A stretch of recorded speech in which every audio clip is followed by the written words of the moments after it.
Hi, and thank you so much for joining the alternate and historical fiction track at Virtual DragonCon 2020. We are going to play a fantastic round of fact or fiction with some of our favorite authors and some of our close track friends. They are all going to be joining us as we decide whether a story that we hear is going to be a fact or a fiction. We expect this to be, of course, perfectly accurate. Alison, Brett, and myself are masterful historians, and we are so glad that you'll join us on this journey. We're going to start with AJ. He is going to give us our first story. Hi, I'm AJ Hartley. I've published 23 novels in various genres. My most recent is The Thing You See Over My Shoulder, Impervious. Yes, so go by that. I'm also a Shakespeare professor, which is what I'm going to talk about a little bit. So I'm just going to launch into this. Since the late 17th century, there's been a debate over whether Shakespeare actually wrote a play called Love's Labour's Won, which is referenced in a list by Francis Mears in 1598, but was not included in the first folio or in any other surviving edition. The history of the lost play was clarified by documents that were discovered in 1940 when royal correspondence, some of it which had been miscategorized, miscatalogued, was being moved from London to get out of the Blitz during the Second World War. Some of these letters were not deciphered properly until later on, but the current thinking within academia is that there are a series of letters from Richard Burbage, who was the guy who ran the Chamberlain's Men, Shakespeare's company, written to Elizabeth's Privy Council, Queen Elizabeth's Privy Council. We only have one side of the correspondence. We only have the letters written by Burbage, but we can surmise some of the content, and it's pertinent to this question of Love's Labour's Won. So apparently, the Chamberlain's Men had been commissioned to perform at Whitehall Palace on consecutive nights. The first night, they did Love's Labour's Lost, apparently successfully. And the second night, they did Love's Labour's Won, which went down less well. Some of the royal displeasure seems to have been about current political issues involving a complex situation between France and Spain pertaining to the disputed region of Navarre, where the play is set. But more urgent was Her Majesty's irritation at seeing in Princess Catherine, the heroine of the play, some marks of resemblance to her royal self, which did much distemper her. That's the way it's phrased in the letter. We don't know exactly what they were, but we can gather that they come from the princess's tendency to encourage romantic suitors to pursue her, even when she had no intention of marrying them. A strategy which Elizabeth had employed so much throughout her reign that it amounted to a foreign policy. Unhappy at being called out like this, she ordered the Privy Council to sever Burbage's lease of the theatre, that's what it was called, the theatre, where the company was then housed in the northeast part of the city, and stripped them of royal patronage. If you didn't have a patron, an aristocrat as a patron in this period, it meant you were unemployable, you were masterless man and could be arrested for vagrancy. However, the third letter clarifies how some of this had worked out, because Burbage was able to placate the Queen in part by sending her a copy of a new play by Shakespeare called A Midsummer Night's Dream, in which the Queen herself is directly alluded to as a figure of chastity immune to Cupid's arrows. If you remember the play, there's a description of a fair vestal throned in the west who's thought to be the Elizabeth figure, and Cupid is shooting arrows at her. The arrows miss, they fall on the flower, and that's what gives Puck the ability to make people fall in love with each other. We don't have hard evidence, but this seems to have done the trick because the company were allowed to continue as the Chamberlain's Men, though they couldn't return to the theatre, a problem which Burbage, Shakespeare and company solved by going at night, they didn't have access to the land anymore, so they went at night, they took the timbers of the original theatre down while the landlord was away, ferried them across the river and rebuilt the theatre, renamed it the Globe. The end. Oh, that's amazing. Okay, everybody, what do y'all think? Do you think this is fact or fiction? I think it's fact. I feel like we all have a real, oh, okay. Fantastic. Oh. Well, I feel like we all have the same understanding of theater people, that you cannot get in their way, the show will go on. And to be honest, I have more than a few theater friends who would steal a theater and go build it someplace else. Allison, why do you think it's a fact? It sounds too preposterous to be fiction. And the same thing, like the fact that they stole the theater timber by timber and just built it somewhere else, and now that's the Globe. I'm like, oh yeah, sure, that makes total sense.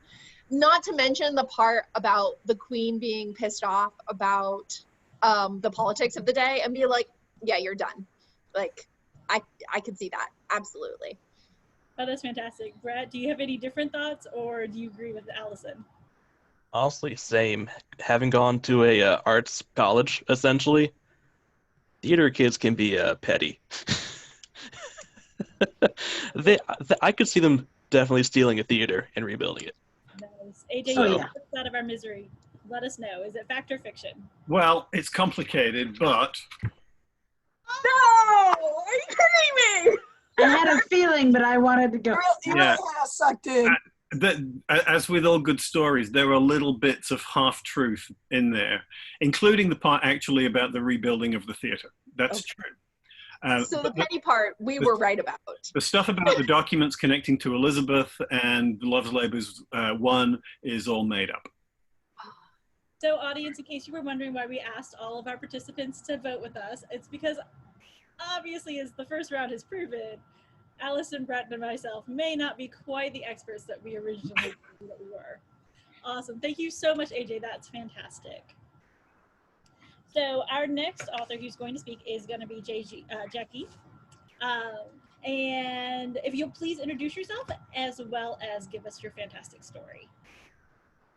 So I'm Jagi Lamplighter, and I'm an author, an editor, and a writing teacher. In fact, in the next, hopefully in the next month, I have a writing class called the Art and Craft of Writing that we've been making into videos with a crowdfunding thing. And the videos are, I have a great narrator and a guy doing the videos, and they're really cute. And hopefully they'll be available, and we'll make them available each subject for not that much each, and you can kind of collect them, and it's fun. It's taking my writing and my editing experience, and then I run this class, and then the class is now a video. I also write books. My latest book that came out is The Unbearable Heaviness of Remembering, which is book 5 of the Books of Unexpected Enlightenment, which has been described as Supernatural, the TV show, meets Narnia at Hogwarts.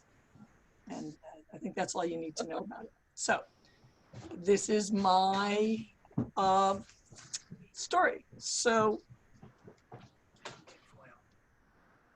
apparently there's an emergency. Keys needed. So we all know that the Revolutionary War in America started, and I should say I'm talking about the Middle Ages, but I'm going to get there. The Revolutionary War in America started because of taxes, but not everybody knows that America itself was discovered because of taxes. And it happened something like this. When you think of the Middle Ages, one of the first things people tend to think of is Renaissance fairs. And when you go to a Renaissance fair, the first thing that happens is you pay an exorbitant fee to get in. That is the most accurate part of the Renaissance fair, because in the Middle Ages was the time of fees and taxes. And it was a time when everything was paid for by fees and taxes. You know, you wanted to go down the road, you paid a toll. You wanted to buy and sell something, you had to take your weights that said how much something weighed and bring them to be weighed by whoever had the weights for your town and pay a fee to make sure that your 1 pound was equal to someone else's 1 pound. Just a brief aside, that job was often given to a widow. So, you know, if you lost your husband, they'd give you the right to charge people to have their pounds, you know, measured to make sure it met the king's, which is kind of a cool little thing. But if you wanted to go to a fair, there was also fees and taxes. In fact, if a king didn't have a lot of land to give away, one of the things he would do is grant his nobles the right to hold a fair, because then the nobles got money and the king looked good and it didn't really cost him anything. So the average fair, which would last about 3 days, would be named after the saint day, would be held on the saint day of the local church. Like if you had St. George's Church in your town, you'd probably have St. George's Day Fair. And you had to pay a fee to get in. You had to pay taxes when you bought and sold things. And they had a tax booth that would watch you. And they also had a tax court.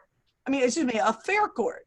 We hope the fair court was fair, but all we know is that if I accused you of stealing or you said I didn't pay the tax, there was a court right there in the fair where you'd go and the court would say yes or no right on the spot. They had authority so that they could keep these matters going and they wouldn't have to, hunt down somebody a year later who'd been missing, they moved to another town to sell their wares elsewhere.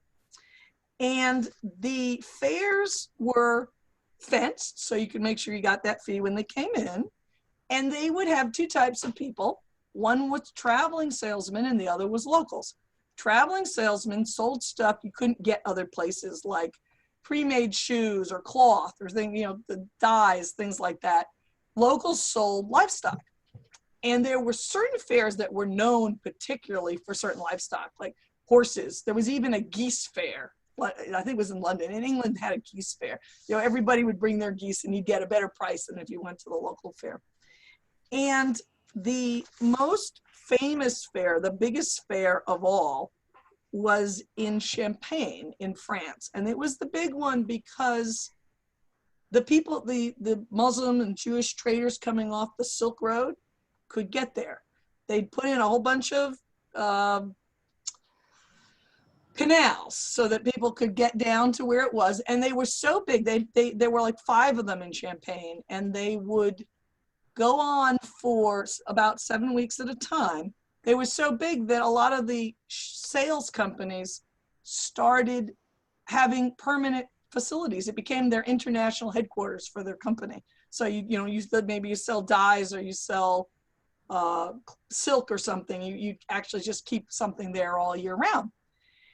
And like all other good things in life, eventually these wonderful fairs came to an end. And the reason they came to an end is the Champagne was controlled by a group of dukes. It was kind of independent. And the duke one year had a daughter, and the daughter, the heiress, married King Philip IV, I think it was, of France, known as Philip the Fair, who wasn't fair, either to the fairs or to anyone else. He's the guy who kicked the Jews out of France. He's the guy who destroyed the Templar order. So when the counts of Champagne had controlled the fairs, they taxed them, but they taxed them reasonably. They knew, if you kill a goose, you don't get the golden eggs. Not so much Philip. Philip, the not so fair, when he got control, he started just squeezing. He taxed them and he taxed them, and it made it so nobody could make a living at these fairs. So they wanted to find a way to get their goods that came from the Middle East and from China and India around to England and Northern Europe without having to go through France. So they got ships, but you have to take a lot of ships to try to get this amount of stuff through to, so they built bigger ships and they started building better ships. And that is why we had ships that were good enough for Columbus to sail one to America. It was because of the taxes. That's my story. Oh, that was hard. Okay. Everybody put up your guess. And oh good. Why not? Okay. Why not? To be honest, I can see people building really amazing ships to get away from taxes. Tamsin's going back. I get the split decision. This one Not was shy. Alison, I know you said fiction. Do you have a I decided to change it up. I don't know. It sounds real enough to be facts, but I was like, we're gonna throw it in there. Be different. I don't know. The fact that ships were made just for the taxes to avoid one country, I don't know. I know this is a random thing to know, and I'm not super sure where I learned it, but I did learn that American colonial houses in America didn't have closets because they got taxed as a room. So I know people will do a lot of tiny, like, weird, crazy stuff to get away from taxes. Brett, what do you think? I don't know. It sounded very convincing. Honestly. I have no clue. This is a 50-50 shot. Brett and Tamsin, you guys are in the same boat, which is funny for this story. Okay, let us out of our misery. Let us know the truth. You're right. It is. It is. I had feelings. I thought everyone would think it was fact because of the way the details went together, but it was such a funny thing. When I was studying it, I thought it was so cool. I thought, I want to share it anyway. I think this makes me feel better because I do genuinely believe that people will do almost anything. Yeah, it's true. I was just so shocked when I read it the first time. There's a wonderful website I will send you can put for other people called All Things Medieval, and it's beautifully written, and the woman who wrote it wrote a textbook, and she owns the words but not the pictures. So the textbook's like on Amazon for $180, but you can get it free at this website. Wonderful research source for anybody writing. That was my favorite story on the website. So there you go. Oh my God, that's amazing. Well, everybody just learned something new, which is great. Okay, so Michael, you are up next. If you'll introduce yourself and give us your story. All right. Hello, virtual world or DragonCon. I am Michael J. Martinez. I am the author of the Daedalus trilogy of Napoleonic era space opera and the Majestic 12 series of Cold War spy superpower novels. My latest work is called Stories and Spilled Tea. It's available for the Kindle, a collection of essays and assorted nonsense and fiction. And I am also on the board of directors of World Builders, worldbuilders.org. It is a fantastic charity founded by Patrick Rothfuss, raising millions of dollars for great organizations like Heifer, Project Hope, and they sell swag. So go to worldbuilders.org, and all your geeky swag helps support the charity, which in turn funnels a ton of money to a lot of great charities. Please go do that. Thank you. Consider it your tax for all of this entertainment here. Let's talk about pirates. I've had a few pirates in my fiction. There's a lot of things pirates are known for. Very funny hats. Johnny Depp, we're not going to talk about that. We are not going to talk about the parrots or the monkeys because let's get real. If you're in a boarding action, your pet isn't coming with you. We are going to talk about eye patches. Eye patches are really interesting because they have been one of the few keys that have gone through not only pirates, but naval literature and naval history as well. Little known fact, Horatio Nelson, actually probably known in Britain more than in America because we don't know Nelson here in America because we don't do history well. Horatio Nelson lost an eye and had at times an eye patch, at times a glass eye, especially as he got, into the nobility and such. Can't be walking around with an eye patch.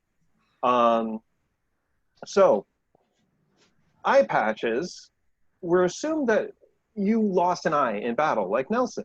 Because when you were fighting other ships, you basically ran up alongside the other ship and pummeled each other with really big balls of iron.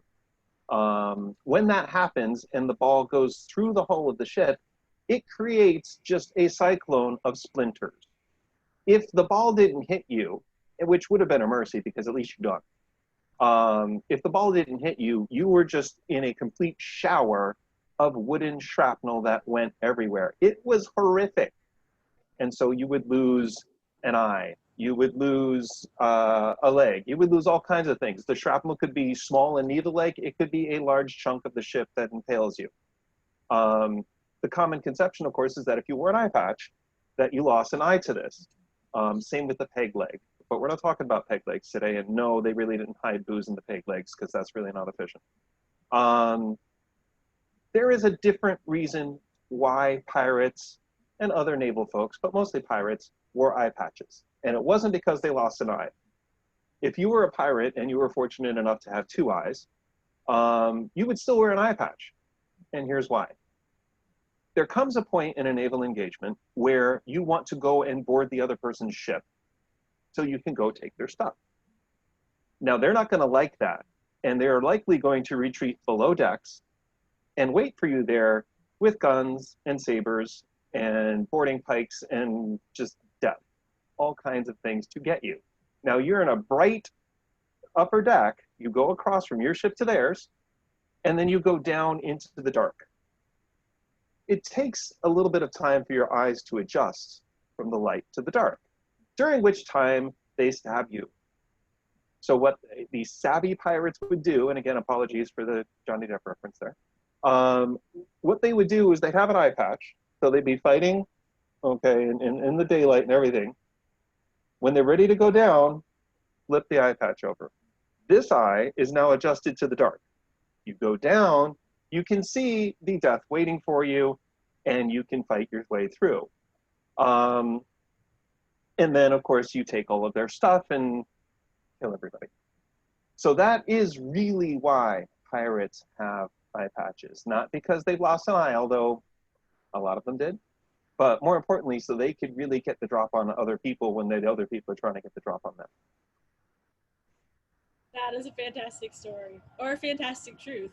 Oh my gosh, I do know that pirates are super ingenious. So everybody follow your instincts and vote.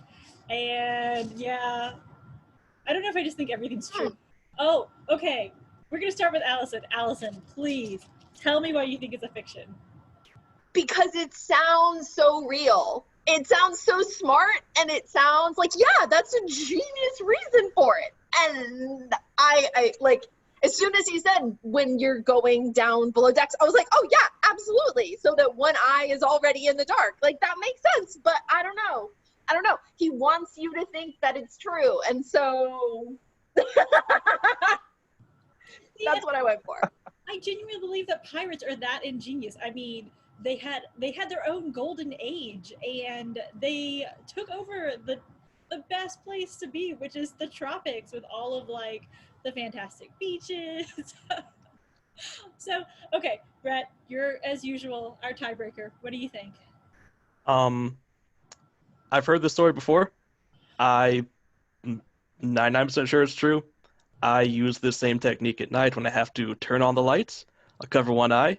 When I turn back off lights, the other eye opens and I can see in the dark. Like, it works. 100%. To be honest, I legitimately thought you were just a cat person and like just had fantastic night vision. Oh no, God no. My eyes suck. The reason I wear these Okay, glasses, Michael. and only one of these lenses really do anything. So you've got two people who believe you, one person who doesn't. What's the truth? Well, first of all, as a writer, I want you to believe me, especially when I'm lying. It's kind of what we do. However, it is a fact. It is not necessarily a widely known or heavily supported fact, but Mythbusters and some other folks went and checked it out.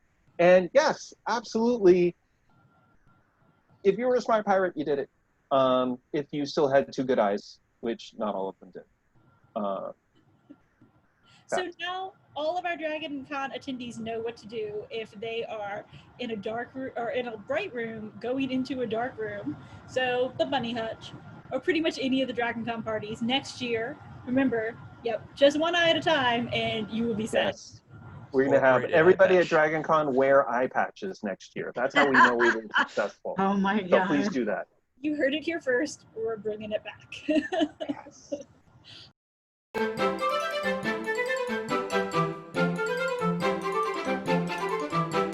Well, Tamsin, this puts you in the unfortunate spot of having to follow our new rule of eye patches, or you could tell your own story and see if we start a new trend with you.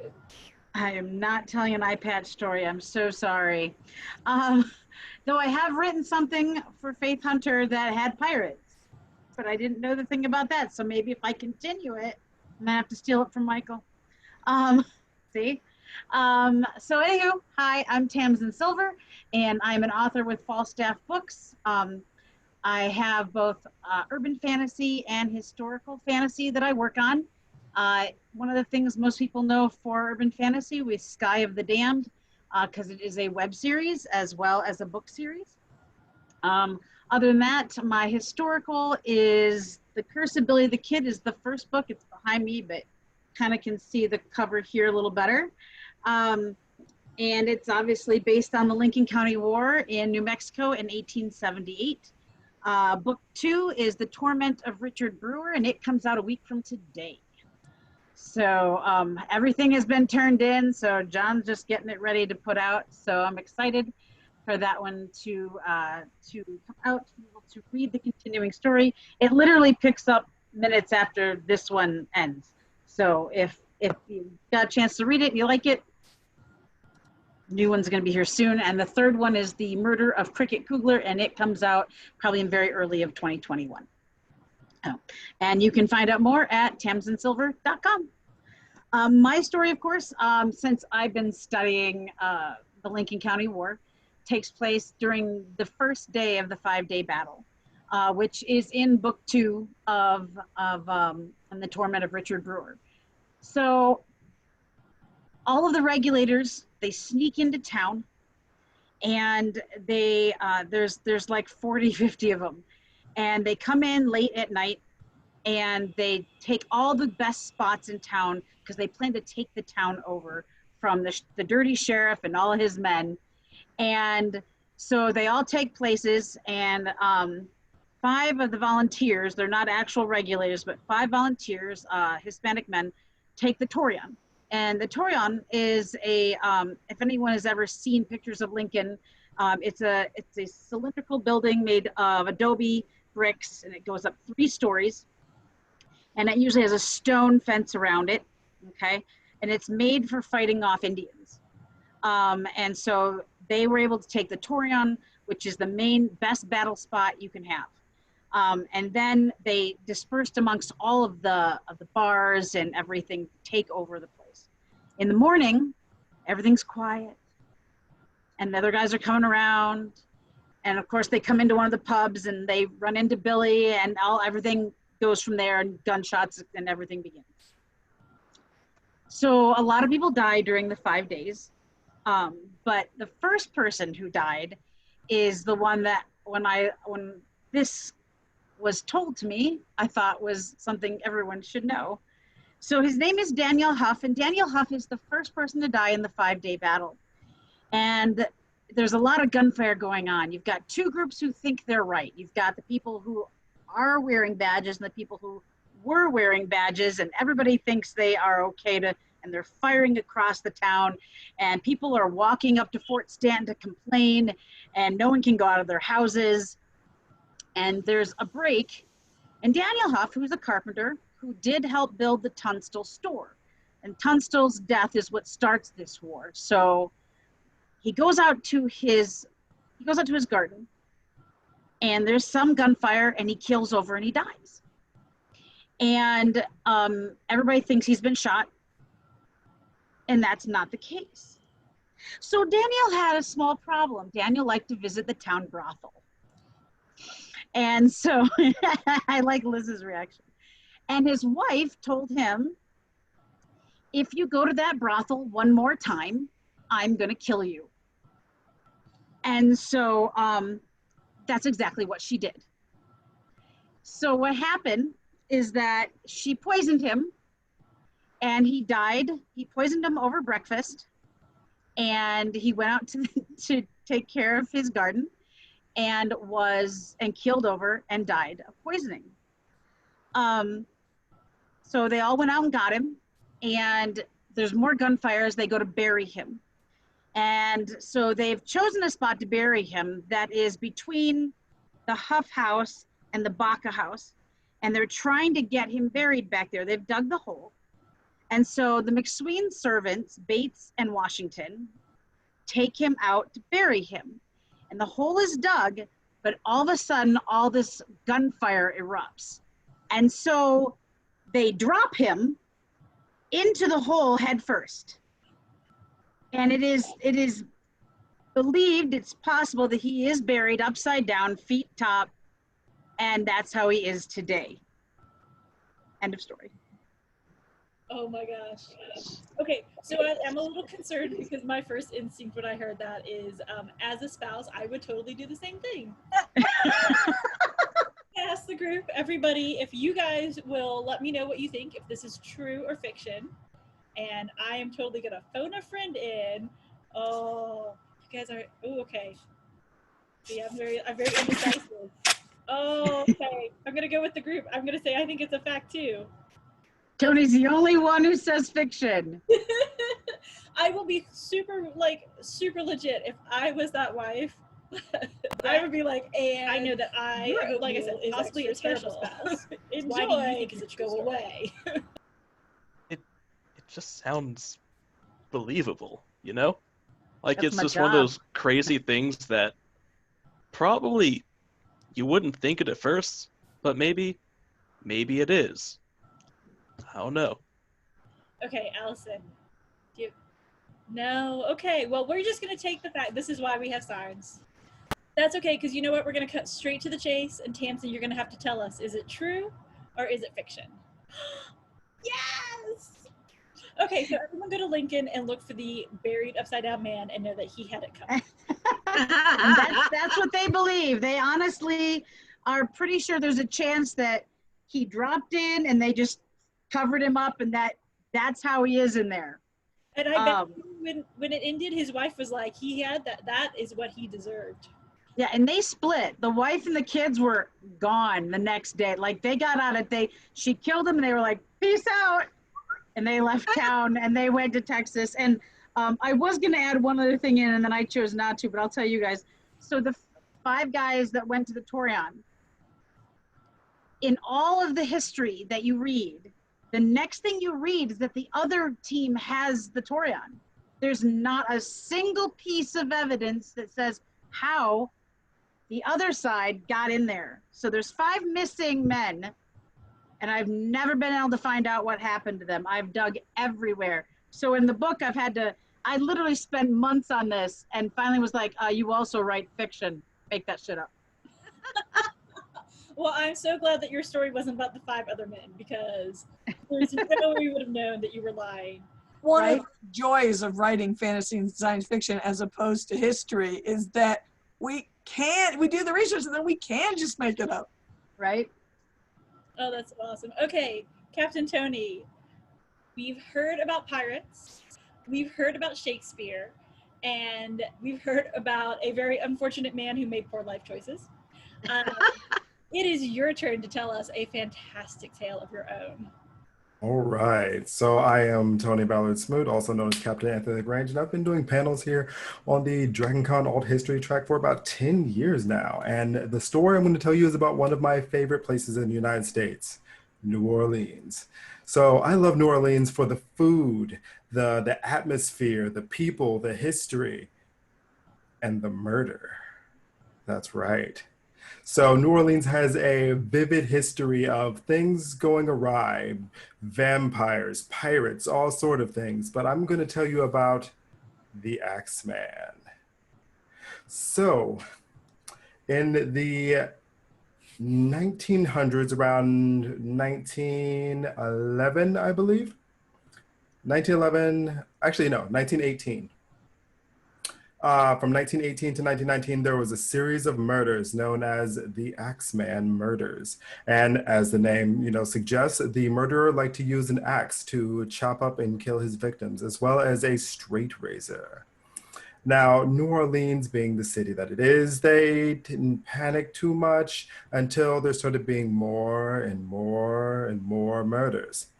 And the murderer, much like Jack the Ripper, was never caught. So, on one fortuitous evening in March, a letter was sent to the local newsroom. And in this letter, it stated that I am the Axeman, and I am not actually a man, but a benevolent spirit that rules over all of New Orleans. And he will never be caught, and he never will, which he wasn't. And if you wish, you could call the police and you can tell them. But he proclaimed that on the next Tuesday at quarter-past midnight, he would strike again, and that any house that had live jazz playing in the house would be spared. So, time went on, the news spread throughout New Orleans, and finally that Tuesday came. And that Tuesday evening, every house, club, and meeting place in New Orleans was fully alive, fully packed, with people dancing, wailing, drinking, to jazz. Everything from famous local bands to amateurs and everything in between. And lo and behold, the next day, as the sun rose and everyone was checking on their loved ones and friends, there was not a murder to be had. And from then on, the Axeman has become a legend in New Orleans, and almost overnight has secured the love of jazz in that city, for it was jazz that saved many of the citizens. Oh, that's amazing. Okay, I love murder stories. And to be honest, like if you were to ask me in one word, what is New Orleans? I would say jazz. So I definitely think it's true. I'm just gonna go ahead and pre-vote. Everyone else, what do you, oh, I see disagreement. Okay, wow, well, I'm gonna start off with Alison. Nope, she's silent.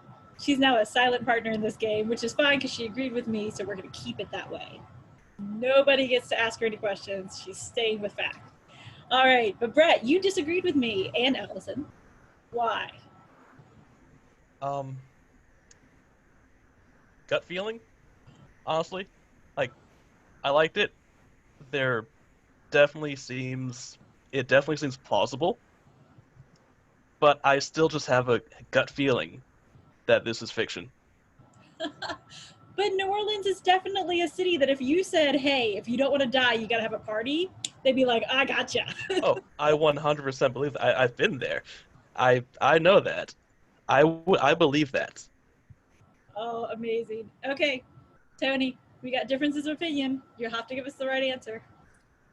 Well, it would turn out that this story is in fact.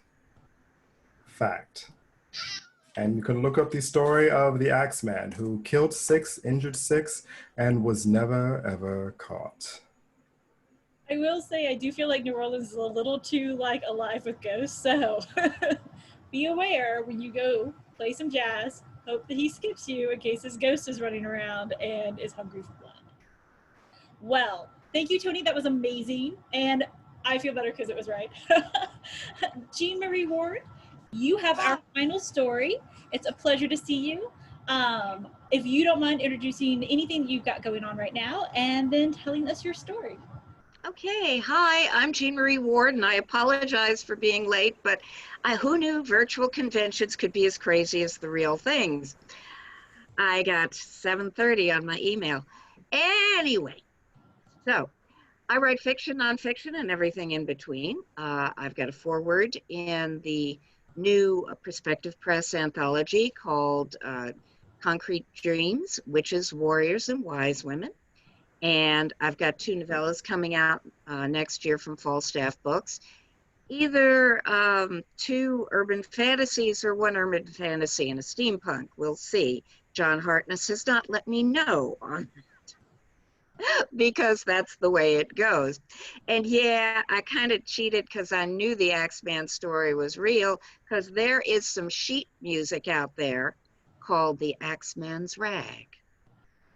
So, yeah, anyway, my husband is a music lover and the early 20th century is his jam. But anyway, my own story, I live near Washington, D.C., the sink of iniquity.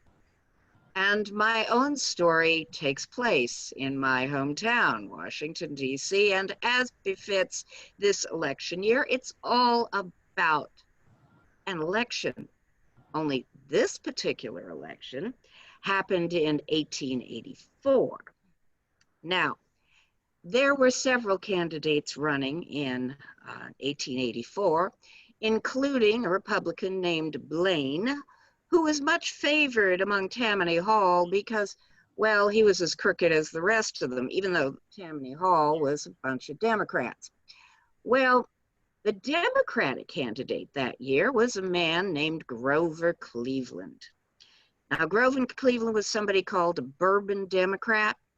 Now, that's normally associated with Southern Democrats, but in fact, the Bourbon Democrats were well known in the North as being a bunch of reformers, which sort of fit along with Grover Cleveland's reputation. He was the son of a Presbyterian minister, and he was called the most righteous man since George Washington. Well, I don't know if any of you are old enough to know, but basically, when I was growing up and studying political science, they told us that you can be damn well sure who the crooks are by finding out who's lobbying or campaigning on the law and order ticket. Well, this man was campaigning on the personal rectitude ticket. And, you know, people really thought of him that way. When his good friend Oscar Folsom died at age 7, the court, and he died intestate, not a will to be had, the court appointed Mr. Cleveland, just upped and appointed him the guardian of Folsom's daughter, Frances, and his wife and his entire fortune. Well, this goes on and on and on. And, you know, dear old Grover is very fond of little Frances, and so fond that when she comes and visits him from Wells College in the middle of, well, the early part of 1884, a little bit before the election started, maybe even the latter part of 1883, he showed how fond he was of her. And the man was 27 years her senior. Well, as the campaign progressed, little Frances gave evidence that, well, he was fond of her in a different way. And she was getting bigger and bigger and bigger. And, you know, this was getting to be a real problem, because in the streets, people were following his campaign train and going, "Ma, Ma, where's my pa? Running for the White House, har, har, har." You'd think, and you know, that really put a damper in his campaign, but Americans being what they are, they elected him anyway. Oh, goodness. Well, I will be completely honest. I can totally see that we have a national pastime of making fun of politicians and people who are up for office.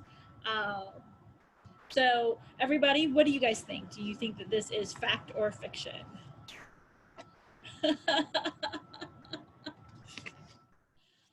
Oh, okay. Well, I am going to say I do, upside down. I'm going to go with, I think it's fictional. Not because I don't think that people would vote for Cleveland, because we know he was president. I do feel like back then they were really good at like keeping secrets, because I know my family is Old South, and there are so many secrets that I have found out about much later, and only because somebody spiked the lemonade. Brett, I see you voted fact. What's your thoughts? I mean, I know nothing about this topic, so again, it sounds true. It sounds like this could happen. I have to totally agree with you. It does completely and totally sound like something that would really happen. So, Jean, if you will please let us know, what's the actual answer? But you're wrong on one count. The scandal actually happened. It just didn't happen to Frances. There was a lady, remember Mr. Blaine I told you about? His campaign found a minister in Buffalo, New York, who was able to produce a woman named Mary Close Halpern, who claimed that Grover was the father of her child. And in fact, she named the child Oscar Folsom Cleveland after dear old Oscar Folsom Francis's father, the guy who died when Francis was 7.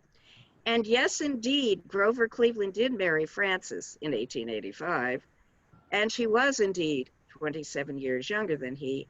And yes, throughout the campaign and into his presidency, people were followed him in the street going, Ma, Ma, Ma, where's my pa? Either running in the White House or sitting in the White House. R, R, R. I had heard that before. That was why I thought it might be fact, because I had heard the jingle before. I've heard the jingle. Oh my God. It makes me feel a little bit better for 2021 knowing that politicians and politics has just always been what it is. But speaking of what it is, unfortunately, we are at the end of our panel, and I want to thank all of our panelists for joining us. This has been a great way to spend an hour, so thank you all so much for your time.